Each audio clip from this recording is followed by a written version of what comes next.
وقضى ربك ألا تعبدوا إلا إياه وبالوالدين إحسانا. صدق الله مولانا العظيم وصدق رسوله النبي الأمين المتين الكريم ونحن على ذلك لمن الشاهدين والشاكرين والحمد لله رب العالمين. بارگاہ رسالت معاب میں نظران درود و سلام پیش کریں مولانا عباسی پڑھیں اللہم سیدنا مولانا محمد وعلی آل سیدنا مولانا محمد وعلی وسلم السلام علیکم یا رسول اللہ صلاۃ والسلام علیکم یا حبیب اللہ. ماشاءاللہ کافی دیر سے آپ حضرات بہت ہی اچھے بیانات اور نعت و منقبت سماعت فرما رہے تھے. مولانا عبید صاحب اسرار کر رہے ہیں، اس لیے بس چند منٹ کے لیے دو چار باتیں آپ حضرات کو بتا رہا ہوں. وقت بھی ہو چکا ہے اور آپ کے چہروں کے اوپر خماری بچھائی ہوئی ہے. درود پاک پڑھیں اللہم صلی علی سیدنا مولانا محمد صلی اللہ علیہ وسلم. قرآن مقدس فرقان حمید کی جو میں نے آیت کریمہ کی تلاوت کا شرف حاصل کیا ہے، اس میں اللہ رب العزت ارشاد فرماتا ہے وَقَضَى رَبُّكَ أَلَّا تَعْبُدُوا إِلَّا إِيَّاهُ وَبِالْوَالِدَيْنِ إِحْسَانًا. یعنی اللہ تبارک و تعالیٰ حکم فرما رہا ہے اللہ کے سوا کوئی عبادت کا مستحق نہیں، عبادت صرف اللہ کی جائے اور اپنے والدین کے ساتھ حسن سلوک کیا جائے، اچھا برتاؤ کیا جائے. اور آگے اللہ تعالیٰ ارشاد فرماتا ہے، اس کا مفہوم ہے کہ اگر تم ان دونوں کو یا ان میں سے کسی ایک کو بڑھاپے کے عالم میں پاؤ تو ان کو اف تک نہ کہو. جیسے کہ بہت سارے لوگ کہ اگر ماں باپ ان کو کوئی نصیحت کرتے ہیں تو انہیں جھوڑ دیتے ہیں، ان کے اوپر چیخ پکار کرنے لگتے ہیں. تو اللہ تعالیٰ فرماتا ہے انہیں اف تک نہ کہو. اس آیت مقدسہ میں اللہ رب العزت اپنی عبادت کو اور والدین جو دنیا میں آنے کے لیے تمہارا سبب بنے ہیں ان کے بارے میں ارشاد فرما رہا ہے. یہ آیت گویا کہ روحانی اور جسمانی طریقے سے ایک جامع آیت ہے.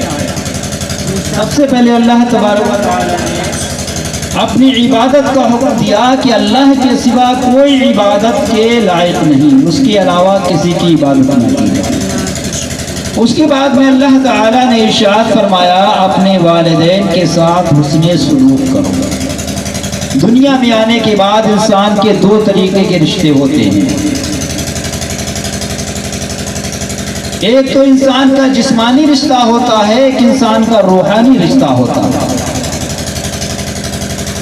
جو انسان کا روحانی رشتہ ہوتا ہے وہ اللہ تعالیٰ سے ہوتا ہے، اور جو اس کا جسمانی رشتہ ہے وہ اس کے ماں باپ، عزیز و اقارب، رشتہ دار وغیرہ ہیں، ان سے اس کا جسمانی رشتہ چلتا ہے. روحانی رشتہ یہ ہے کہ وہ اللہ تبارک و تعالیٰ کا بندہ ہے، حضور سرور کائنات صلی اللہ علیہ وسلم کا امتی ہے، دینی اساتذہ کرام کا وہ شاگرد ہے، مشائخ اکرام کا وہ مرید ہے. یہ اس کا روحانی رشتہ ہے. اگر ان میں سے کسی ایک کو بھی ترک کرے گا تو اللہ تبارک و تعالیٰ اس سے ناراض ہو جاتا ہے. اگر کوئی مشائخ کرام کو برا بھلا کہے گا تو اللہ تبارک و تعالیٰ اس سے ناراض ہو جائے گا. اگر اپنے دینی اساتذہ کی توہین کرے گا تو اللہ تعالیٰ اس سے ناراض ہو جائے گا. انبیاء کرام کی توہین کرے گا اللہ تعالیٰ اس سے ناراض ہو جائے گا. گویا کہ ان میں جو روحانی رشتہ اس کا ہوتا ہے یہ ان لوگوں سے اس کا روحانی رشتہ ہے، اور جسمانی رشتہ ہے وہ اس کے ماں باپ، سب سے پہلے جو اس کے دنیا میں آنے کا سبب بنے ہیں ماں باپ کا رشتہ ہے. اس کے بعد اس کے دادا دادی کا رشتہ ہے، اس کی اولاد کا رشتہ ہے، اس کے باپ کو اس کے بہن بھائیوں کا رشتہ ہے. یہ اس کا جسمانی رشتہ ہے.